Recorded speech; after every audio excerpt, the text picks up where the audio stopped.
Bonjour. Aujourd'hui, je vais lancer une série de vidéos dédiées à la construction d'une serre en rail de plateau. Dans ce premier épisode, je vais préparer le terrain, marquer l'emplacement et mettre en place des fondations avec des poteaux parfaitement de niveau. Je vais m'aider de cette vue aérienne de mon potager pour choisir la parcelle où je vais construire la serre. J'ai choisi cet endroit car il est idéalement situé. En hiver, il bénéficie d'un ensoleillement généreux, crucial pour maintenir une certaine chaleur et favoriser la croissance des plantes. En été, la semi-ombre apportée par les arbres environnants offre une protection naturelle contre les ardeurs du soleil. Avant de démarrer les travaux, la première étape consiste à préparer le terrain. Je vais commencer par enlever tout ce qui pourrait me gêner. Cela inclut notamment les fans de patates douces qui doivent être dégagés pour libérer de l'espace. Ensuite, je passerai à la récolte des dernières productions de la saison, les patates, les crônes et les topinambours. Une fois cette récolte terminée, je m'attellerai au passage du motoculteur. Mon objectif n'est pas d'obtenir une terre particulièrement fine, mais simplement de nettoyer et d'aplanir la parcelle, de manière à rendre fonctionnelle et prête à accueillir la nouvelle installation. Pendant que je m'active, je tiens à partager les raisons qui m'ont poussé à me lancer dans ce projet. Une serre offre une multitude d'avantages. Tout d'abord, elle permet de prolonger les saisons de culture en créant un microclimat contrôlé, idéal pour cultiver un plus large éventail de plantes. Elle protège également vos cultures contre les caprices de la météo, qu'il s'agisse de pluies diluviennes, des coups de grêle ou encore des vents violents. Par ailleurs, une serre agit comme un bouclier contre certains nuisibles. Au-delà des bénéfices pour mes plantes, ce projet revêt une importance toute particulière pour moi. Une serre me permettra de travailler dans mon jardin tout au long de l'année, même lorsque les conditions extérieures sont difficiles. Qu'il pleuve, qu'il vente ou qu'il fasse froid, je pourrai m'occuper des cultures à l'abri dans un environnement agréable et protégé. L'idée de fabriquer une serre moi-même m'a séduit pour plusieurs raisons. Sur le plan économique, c'est une solution particulièrement avantageuse. En utilisant des matériaux comme des rails de placo, je peux réduire considérablement les coûts de construction. De plus, concevoir une serre sur mesure offre une liberté inestimable. Je peux adapter la structure aux dimensions spécifiques de ma parcelle et aux besoins particuliers de mes plantations. La parcelle est désormais propre et prête à accueillir mon projet. J'ai commencé par tracer une ligne droite de référence qui me servira de base.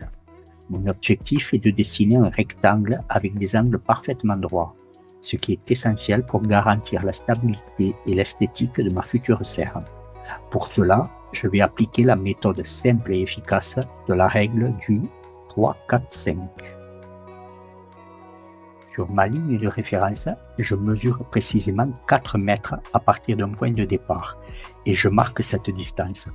Ensuite, je mesure 3 mètres dans une direction perpendiculaire à ma ligne de référence et je marque également ce point.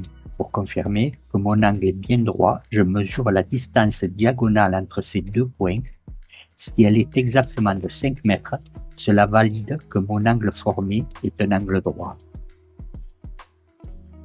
Une fois cette étape achevée et que mon angle droit est établi, je peux facilement prolonger les lignes pour former un rectangle parfaitement aligné.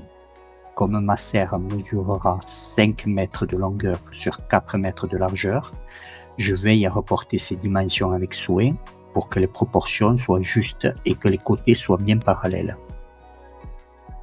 Maintenant, je passe à l'étape du traçage des emplacements où je vais devoir creuser les fondations qui accueilleront les poteaux de la serre.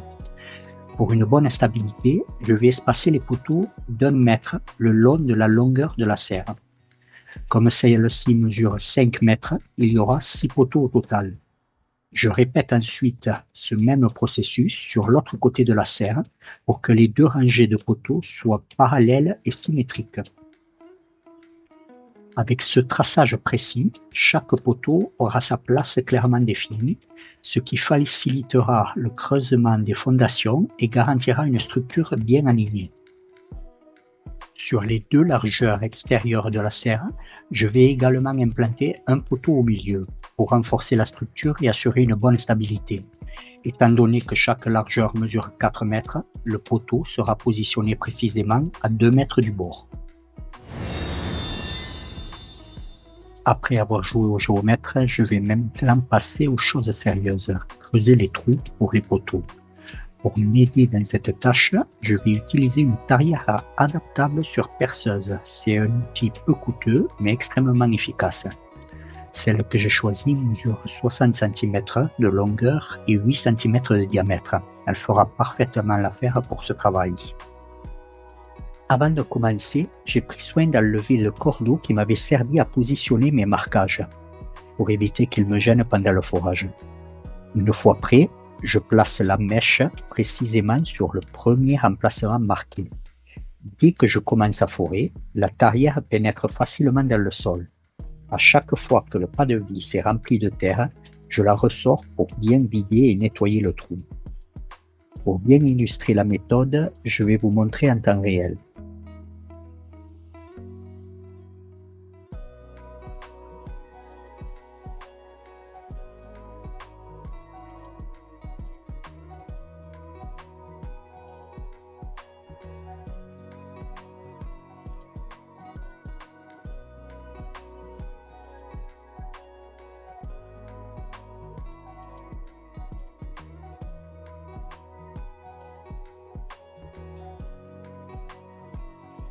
Une fois le trou terminé, je vérifie la profondeur à l'aide d'un mètre.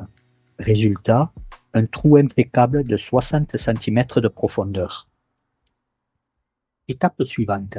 Maintenant que j'ai creusé un trou de 80 mm de diamètre, je vais utiliser un simple tuyau d'écoulement de 80 pour protéger les poteaux.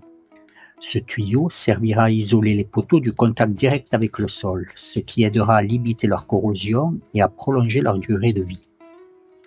Je vais découper des morceaux de 60 cm de longueur adaptés à la profondeur des trous. Ces sections de tuyaux seront insérées dans les trous avant de poser les poteaux, assurant une isolation efficace et durable. Les tuyaux mesurent 60 cm, tout comme les trous, mais je vais volontairement les laisser dépasser de quelques centimètres au-dessus du niveau du sol, pour deux raisons. En un, éviter le contact direct entre la terre et le poteau, ce qui protège le métal de l'humidité et réduit les risques de corrosion ou de pourrissement. En deux, faciliter l'alignement des poteaux en utilisant le bord supérieur des tuyaux comme repère pour garantir que tous les poteaux soient parfaitement au même niveau une fois installés. Maintenant, il faut s'assurer que le fond des trous soit bien nivelé. Pour cela, je vais utiliser du gravier. À l'aide d'une pige que j'ai marquée à 50 cm, je vais remplir chaque trou avec du gravier jusqu'à ce que le repère sur la pige soit à la hauteur du haut du tube.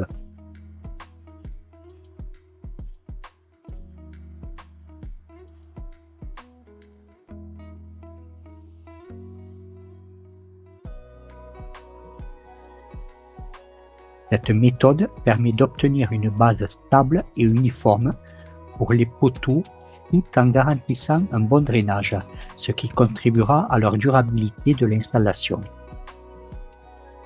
Une fois le gravier bien compacté et à niveau, les trous seront prêts pour la mise en place des poteaux. J'ai bien avancé la préparation du projet de la serre. Le terrain est prêt, les emplacements des poteaux sont tracés, les trous sont creusés et les fondations sont de niveau. Dans une prochaine vidéo, je continuerai le montage de la structure en rails de placo.